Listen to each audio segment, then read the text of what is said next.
ಯಶವಂತಪುರ ವಿಧಾನಸಭಾ ಕ್ಷೇತ್ರದ ಹೇರೋಹಳ್ಳಿ ವಾರ್ಡ್ 14ರಲ್ಲಿ ಜನಸೇವೆಗೆ ಒತ್ತು ನೀಡುವ ಮೂಲಕ ವಿವಿಧ ಸಮಾಜಮುಖಿ ಕಾರ್ಯಕ್ರಮಗಳನ್ನು ಆಯೋಜಿಸಲಾಯಿತು. ಹೇರೋಹಳ್ಳಿ ವಾರ್ಡ್ ಕಾಂಗ್ರೆಸ್ ಅಧ್ಯಕ್ಷರಾದ ಬಿ ಲೋಕೇಶ್ ಗೌಡ್ರು ಹಾಗೂ ಹೇರೋಹಳ್ಳಿ ವಾರ್ಡ್ ಕಾಂಗ್ರೆಸ್ ಜಿಬಿಎ ಅಭ್ಯರ್ಥಿಯಾದ ಶೋಭಾ ಶ್ರೀನಿವಾಸ್ ಅವರ ನೇತೃತ್ವದಲ್ಲಿ ಕಾರ್ಯಕ್ರಮವನ್ನು ಹಮ್ಮಿಕೊಳ್ಳಲಾಯಿತು. ಯಶವಂತಪುರ ವಿಧಾನಸಭಾ ಕ್ಷೇತ್ರದಲ್ಲಿ ಹೇರೋಹಳ್ಳಿ ವಾರ್ಡ್ ಕರ್ನಾಟಕ ಪ್ರಾದೇಶಿಕ ಕಚೇರಿ ಉದ್ಘಾಟನೆ ನೆರವೇರಿಸಿ ಮಹದೇಶ್ವರ ನಗರದ ಸೇಂಟ್ ಫಿಲೋಮಿನಾ ಶಾಲೆ ಆವರಣದಲ್ಲಿ ಸಂಜೀವಿನಿ ಗ್ಲೋಬಲ್ ಆಸ್ಪತ್ರೆ ವತಿಯಿಂದ ಉಚಿತ ಆರೋಗ್ಯ ತಪಾಸಣಾ ಶಿಬಿರ, ವರ್ಷಾ ವೈಲ್ಡ್ ವೆಲ್ಫೇರ್ ಟ್ರಸ್ಟ್ ವತಿಯಿಂದ ಉಚಿತ ಕಣ್ಣಿನ ತಪಾಸಣೆ ಹಾಗೂ ಅವಶ್ಯಕತೆ ಇರುವವರಿಗೆ ಉಚಿತ ಕನ್ನಡಕ ವಿತರಣೆ ಮತ್ತು ಲಯನ್ ಕ್ಲಬ್ ಆಫ್ ಬೆಂಗಳೂರು ವತಿಯಿಂದ ಸ್ವಯಂ ಪ್ರೇರಿತ ರಕ್ತದಾನ ಶಿಬಿರ ಆಯೋಜಿಸಲಾಗಿತ್ತು. ಕಾರ್ಯಕ್ರಮದಲ್ಲಿ ಸ್ಥಳೀಯರು ಹಾಗೂ ಸಾರ್ವಜನಿಕರು ಹೆಚ್ಚಿನ ಸಂಖ್ಯೆಯಲ್ಲಿ ಭಾಗವಹಿಸಿ ಕಣ್ಣಿನ ತಪಾಸಣೆ ಮತ್ತು ಶಸ್ತ್ರಚಿಕಿತ್ಸೆ, ಹೃದಯ ರೋಗ ತಪಾಸಣೆ, ಇಸಿಜಿ, ಬಿಪಿ, ಶುಗರ್, ಸಾಮಾನ್ಯ ರೋಗ ತಪಾಸಣೆ, ಕಿವಿ, ಮೂಗು, ಗಂಟಲು ತಪಾಸಣೆ, ಮಹಿಳೆಯರಿಗೆ ಗರ್ಭಕೋಶ ಪರೀಕ್ಷೆ ಮತ್ತು ಸಲಹೆ, ಮೂಳೆ ಮತ್ತು ಕೀಲು ರೋಗ ತಪಾಸಣೆ ಮಾಡಿಸಿಕೊಂಡರು. ಇದೇ ವೇಳೆ ರಕ್ತದಾನ ಮಾಡುವ ಮೂಲಕ ಹಲವರು ಮಾನವೀಯತೆ ಮೆರೆದರು. ಇನ್ನು ಇದೇ ಕಾರ್ಯಕ್ರಮದ ಸಂದರ್ಭದಲ್ಲಿ ಬಿಜೆಪಿ ಹಾಗೂ ಜೆಡಿಎಸ್ ಪಕ್ಷಗಳನ್ನು ತೊರೆದು ಹಲವು ಕಾರ್ಯಕರ್ತರು ಕಾಂಗ್ರೆಸ್ ಪಕ್ಷಕ್ಕೆ ಸೇರ್ಪಡೆಯಾದರು. ಕ್ಷೇತ್ರದ ಶಾಸಕರಾದ ಶ್ರೀ ಎಸ್.ಟಿ. ಸೋಮಶೇಖರ್ ಅವರ ಅಧ್ಯಕ್ಷತೆಯಲ್ಲಿ ನಡೆದ ಸೇರ್ಪಡೆ ಕಾರ್ಯಕ್ರಮದಲ್ಲಿ ಹೇರೋಹಳ್ಳಿ ವಾರ್ಡ್ ಕಾಂಗ್ರೆಸ್ ಅಧ್ಯಕ್ಷರಾದ ಬಿ ಲೋಕೇಶ್ ಗೌಡ್ರು ಹಾಗೂ ಹೇರೋಹಳ್ಳಿ ವಾರ್ಡ್ ಕಾಂಗ್ರೆಸ್ ಜಿಬಿಎ ಅಭ್ಯರ್ಥಿಯಾದ ಶೋಭಾ ಶ್ರೀನಿವಾಸ್ ಅವರ ಸಮ್ಮುಖದಲ್ಲಿ ಬಿಜೆಪಿ ಮತ್ತು ಜೆಡಿಎಸ್ ಕಾರ್ಯಕರ್ತರು ಕಾಂಗ್ರೆಸ್ ಪಕ್ಷಕ್ಕೆ ಸೇರ್ಪಡೆಯಾದರು.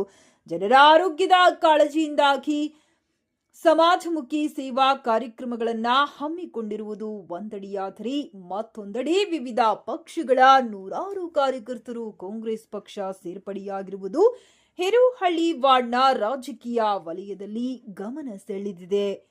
ಒಟ್ಟಾರೆ ಆರೋಗ್ಯ ಸೇವೆ, ರಕ್ತದಾನ, ಉಚಿತ ಕನ್ನಡಕ ವಿತರಣೆ ಹಾಗೂ ಪಕ್ಷ ಸೇರ್ಪಡೆ ಕಾರ್ಯಕ್ರಮದ ಮೂಲಕ ಹೇರೋಹಳ್ಳಿ ವಾರ್ಡ್ 14ರಲ್ಲಿ ಜನಸೇವೆ ಮತ್ತು ರಾಜಕೀಯ ಚಟುವಟಿಕೆಗಳು ಒಂದೇ ವೇದಿಕೆಯಲ್ಲಿ ಗಮನ ಸೆಳೆದವು. ಸೋಮಶೇಖರ್ ಗೌಡ್ರು ಶಾಸಕರಾಗಿ 4 ಬಾರಿ ನಮ್ಮ ಕ್ಷೇತ್ರದಲ್ಲಿ ಗೆದ್ದಿದ್ದಾರೆ. ಇಲ್ಲಿಯವರೆಗೂ ನಮ್ಮ ಕ್ಷೇತ್ರಕ್ಕೆ ಏನು ಬೇಕು, ನೀರು, ಒಳಚರಂಡಿ, ರಸ್ತೆ, ಶಿಕ್ಷಣ, ಆರೋಗ್ಯ, ಈ ವಿಚಾರದಲ್ಲಿ ಎಲ್ಲ ಏನು ಅವರ ಗ್ರಾಮ ಪಂಚಾಯತಿಗಳಾಗ್ಬೋದು ಅಥವಾ ಹಳೆ 5 BBMP ಜಾಗ ಆಗ್ಬೋದು, ಇದರಲ್ಲಿ ಕ್ಷೇತ್ರಗಳಲ್ಲಿ ಎಲ್ಲವೂ ಕೂಡ ಮಾಡಿದ್ದಾರೆ.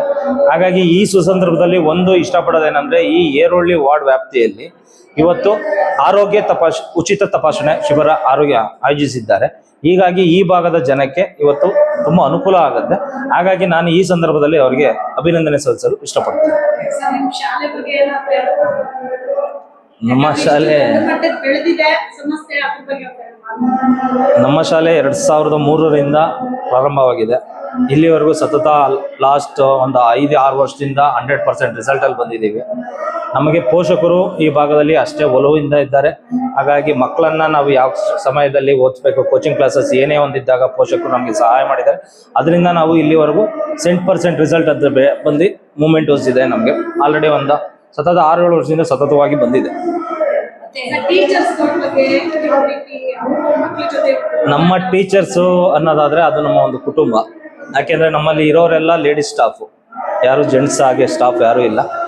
ಅಮ್ಮವರಿದ್ದಾರೆ, ಅಕ್ಕವರಿದ್ದಾರೆ. ಹಾಗಾಗಿ ಒಂದು ಕುಟುಂಬ ಇದ್ದಂಗಿದೆ. ಏನೇ ಒಂದಾದಾಗ ಕುಂದುಕೊರತೆಗಳು ಆ ಥರ ಏನೂ ಇಲ್ಲ. ಟೀಚರ್ಸ್ ಅಷ್ಟು ಚೆನ್ನಾಗಿದ್ದೀವಿ. ಟೀಚರ್ಸ್ಗೂ ನಮಗೂ ಯಾವುದೇನೋ ಬಾಂಡಿಂಗ್ ಚೆನ್ನಾಗಿದೆ. ಒಂದು ಸಾರಿ ನಮ್ಮ ಶಾಲೆಗೆ ಬಂದ ಟೀಚರ್ಸು ಸಡನ್ ಆಗಿ ಬಿಟ್ಟೋಗಿಲ್ಲ. ಅವ್ರಿಗೆ ಎಲ್ಲಿ ಅಂತ ಇದ್ದಾಗ ಹೋಗಿದ್ದಾರೆ ಹೊರತು ಬೇರೆ ಯಾರು ಹೋಗಿಲ್ಲ. ಚೆನ್ನಾಗಿ ಬಂದಿದೆ.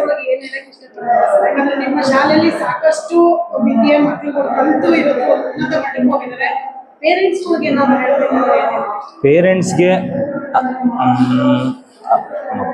ಅಭಿನಂದನೆ ತಿಳಿಸ್ಬೇಕು. ಯಾಕೆಂದ್ರೆ ಶಾಲೆ ಚಿಕ್ಕದಾಗಿಂದ ಏನು 21 ಜನ ಮಕ್ಕಳಿಂದ ಶುರುವಾಗಿದ್ದು SLC ಇವತ್ತು 73 ಜನ ಮಕ್ಕಳಾಗಿ ಹೋಗಿದ್ದಾರೆ ಒಂದು ಕ್ಲಾಸಲ್ಲಿ. ಏನದಾದಾಗ ನಮಗೆ ಇಲ್ಲೆಲ್ಲ ಸರೌಂಡಿಂಗ್ ಅಲ್ಲಿ ಇರೋರೆಲ್ಲ ಹಳೆ ಮೈಸೂರು ಭಾಗದ ಪೇರೆಂಟ್ಸ್ ಏನಿದ್ದಾರೆ ಈ ಭಾಗದಲ್ಲಿ, ಸ್ವಂತ ಊರಲ್ಲಿದ್ರು ಕೂಡ ಈ ಮಕ್ಕಳು ಓದಿಸ್ಬೇಕು ಅಂತ ಇಲ್ಲಿ ಬಂದಿದ್ದಾರೆ. ಹಾಗಾಗಿ ಅವ್ರು ಏನು ಕೇಳಿದ್ದಾರೆ ಅದನ್ನು ನಮ್ಮ ಕೈಯಿಂದ ಕೊಟ್ಟಿದ್ದೀವಿ. ಪೇರೆಂಟ್ಸು ಕೂಡ ನಮಗೆ ಸ್ಪಂದಿಸಿದ್ದಾರೆ, ಖುಷಿಯಾಗಿದ್ದಾರೆ. ಯಾವುದೇ ಪೇರೆಂಟ್ಸ್ಗೂ ಹೋದ್ರು ಕೂಡ ಅವರು ಇಸ್ ಗುಡ್ ಅನ್ನೋ ಮಟ್ಟದಲ್ಲಿದೆ. ಸರ್, ಈಗ ಮಕ್ಕಳೆಲ್ಲ ಜಾಸ್ತಿ ಮೊಬೈಲ್ ಅಡಿಕ್ಟ್ ಆಗ್ತಾ ಇದ್ದಾರೆ.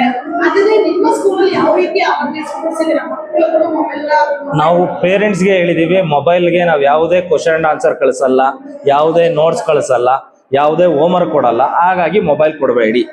ಅಪ್ಪ ನನ್ನ ಡೌಟ್ ಇದೆ, ನಾನು ಮೊಬೈಲ್ ಕೇಳಬೇಕು, ಸ್ಕೂಲಲ್ಲಿ ಬೆಳಗ್ಗೆ ಬಂದು ಕೇಳಿ, ಮೊಬೈಲ್ ಕೊಡಬೇಡಿ. ಹಂಗೂ ಮೊಬೈಲ್ ಕೇಳಿದ್ರೆ ನಮ್ಗೆ ಹೇಳಿ, ನಾವು ಅವ್ರನ್ನ ದಾರಿ ತರ್ತೀವಿ ಅಂತ ಹೇಳಿದೀವಿ. ಹಾಗಾಗಿ ಪೇರೆಂಟ್ಸ್ ಏನ್ ಮಾಡ್ತಾರೆ, ಮೊಬೈಲ್ ಕೇಳಿದ್ರೆ ಇರಿ ಫೋನ್ ಮಾಡ್ತೀನಿ ಅಂತ ಫೋನ್ ಮಾಡ್ತಾರೆ. ಯಾಕೆ ಬೇಕು ಅಂತ ಫೋನ್ ಮಾಡೋಷ್ಟೊತ್ತಿಗೆ ಫೋನ್ ಬೇಡ ಅಂತ ಕಟ್ ಮಾಡ್ತಾರೆ. ಮತ್ತೊಂದೆರಡು ಅನ್ನೋದಾದ್ರೆ, ಇನ್ನು ಮುಂದಕ್ಕೂ ಇದೇ ರೀತಿ MLA ಆಗಿ ಕಾರ್ಯನಿರ್ವಹಿಸಲಿ, ಶಾಸಕರಾಗಿ. ಒಂದು ಕಾಲದಲ್ಲಿ ಹೇಗಿತ್ತು, ಒಂದು ನಮ್ಮ ಯಶವಂತಪುರ ಈ ನಮ್ಮ ಇನ್ಕ್ಲೂಡಿಂಗ್ ಏರೋಹಳ್ಳಿ ಸೇರಿ ಇವತ್ತೇನಾಗಿದೆ ಅಂದ್ರೆ, ಒಂದು ಮಹಾನಗರ ಪಾಲಿಕೆಗೆ ಏನ್ ಬೇಕೋ ಅಷ್ಟು ಅಭಿವೃದ್ಧಿಯನ್ನ ಮಾಡಿದೆ ಅಂತ ಅಂದ್ರೆ ಅದಕ್ಕೆ ಕಾರಣ ಸೋಮಶೇಖರ್ ಅವರು ಮತ್ತೊಮ್ಮೆ ಈ ಒಂದು ಕ್ಷೇತ್ರದಲ್ಲಿ ಶಾಸಕರಾಗಿ ಹಾಗೂ ಸಚಿವರಾಗಲಿ ಬರ್ಲಿ ಅಂತ ಹೇಳಿ ಹಾರೈಸ್ತೀನಿ. Thank you thank you madam.